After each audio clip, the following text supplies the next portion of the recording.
Hey guys, Super B 1996 here, and today I'm going to be sharing with you the chronological, or I will be explaining the chronological order of all the Kingdom Hearts games for those who don't know or those who are new to Kingdom Hearts. So, I've said this in the Roxas video, Kingdom Hearts is a mess of a story to those who have just come to it. The story is excellent, but it takes a bit of getting used to, and even the timeline confuses people. So I thought I'd just do a really quick video and just list the games in chronological order and the events that happened in them. So the first game in the timeline at this point in time is actually Kingdom Hearts Key, or Kingdom Hearts X, or Kingdom Hearts Key, and it's a mobile. No, it's not a mobile. It's a internet browser game only available in Japan at the moment, but it tells the origins of like the Keyblade Master, like Keyblade Masters, the Keyblade War. Not much is known about it over here because we haven't actually got the game yet. So, but officially, that's where the Kingdom Hearts timeline begins. It's set 100 years, well not 100 years, it's set years before the events of anything in the mainstream Kingdom Hearts timeline. Then the also Key ties in a lot to Kingdom Hearts 3, apparently. So really, you'd think we'd have it, but we don't. The next game in the timeline is Birth by Sleep, or Kingdom Hearts Birth by Sleep, which was the PSP release.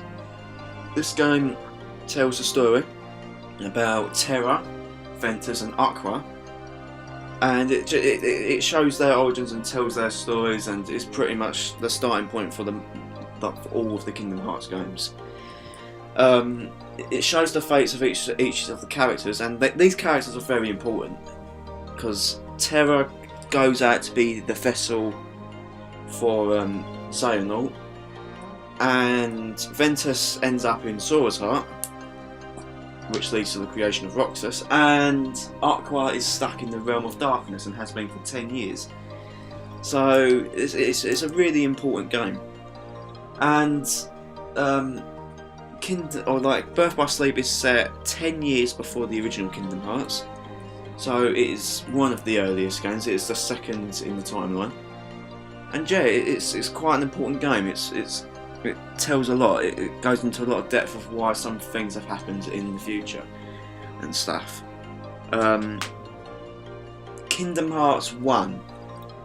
The very first Kingdom Hearts to be released. That is the third in the timeline. That is the next. That is after Birth by Sleep, and it tells the story of Sora, Riku, and Kairi, and how they wanted to escape from Destiny Island, get out and reach the open world, or go and see other worlds and stuff. Very basic stuff, really. Not a lot was going on in this game, apart from in the final mix where you encounter Xemnas at the end of the game, who is the antagonist of Kingdom Hearts 2. But yeah, it's just the starting point for Sora and his quest to find Riku, and Donald and Goofy's quest to find Mickey. So yeah, and also they defeated Ansem the Wise, or Ansem the Wise, not Ansem the Wise, Ansem Seeker of Darkness, and he is the Heartless of Xehanort. So they defeated him in Kingdom Hearts 1. That's the important thing that happened there. And then this is a bit of a tricky one. The next game in the chronological order is Kingdom Hearts Chain of Memories, but then you can also count Kingdom Hearts 358 over something, I can't even remember the title of it, Days, as well, because they both run at the same time as each other. Because one game tells the story of Roxas and Organisation 13, and it starts at Chain of Memories and goes all the way to the beginning of Kingdom Hearts 2.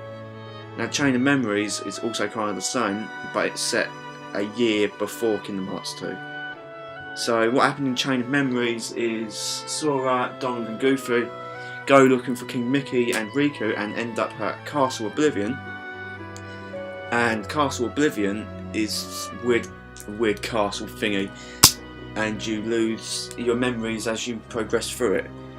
And Organisation 13 were here trying to find something, and because of the organisation's boss, which is Xemnas, he was looking for Ventus, and at the end of Birth by Sleep, Ventus was locked in Castle Oblivion, and because Semnus is the nobody of Terrazonal, he has memories of Fenris and Aqua, so that's why he wanted to go and look for them.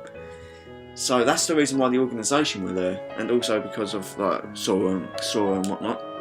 Sora ended up losing all his memories and whatnot, and had to go to sleep. So Kyrie's nobody, Nomine, could piece together all his memories and whatnot. And then from that point on, the Kingdom Hearts game on the DS happens. I'm sorry, I can't remember the freaking title. Not because I'm a bad Kingdom Hearts fan, it's just because it's so freaking complicated. In that game, it tells the story of Roxas and his battle against the organisation and whatnot. Well, not his battle, it's kind of his life with the organisation and his battle for wanting to be his own person and whatnot. And in the end, sadly, he had to return to Sora, which sucked. And that led into Kingdom Hearts 2, which is the next game in the chronological order. And that game is the last biggest release in the series, and it tells of like Sora and Donald and Goofy wake up from their sleep because Roxas went back to Sora, and then they just basically went looking for Riku and stopping the organisation, which they eventually did. Sora and Riku defeated Semnus, who is Xehanort's nobody, and yeah, and then they basically went back to like home. They went back to Destiny Islands after being stuck in the Realm of Darkness. It's a shame they missed Aqua there. And then they went home, and then that was the end of that.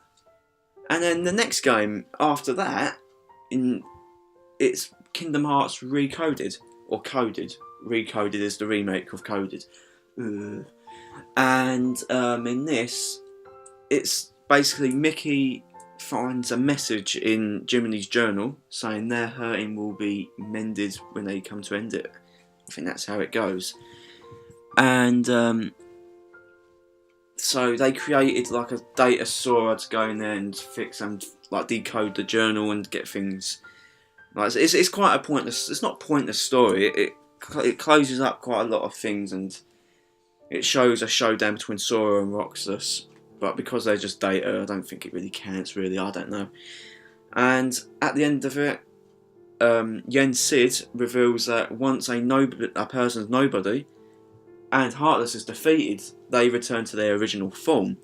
So because Sora defeated Ansem and Semnus, that means that Xehanort could come back in his original form, which then leads into Kingdom Hearts 3D, which is the next big instalment.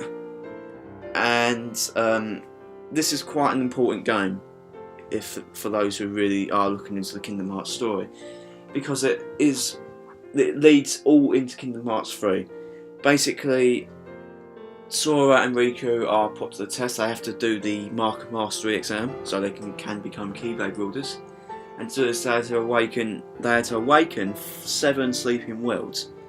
And they did this, everything was going fine apart from the fact that the organisation was stalking both Sora and Riku everywhere. And then Sora ended up falling into darkness and falling into a sleep that he couldn't wake from and just kept dreaming. This is because the organisation, the new organisation 13, wanted him as a 13th vessel. And that didn't go well. So Semnus revealed in this game that nobody can replace its heart and grow its own heart and whatnot. So that was quite big.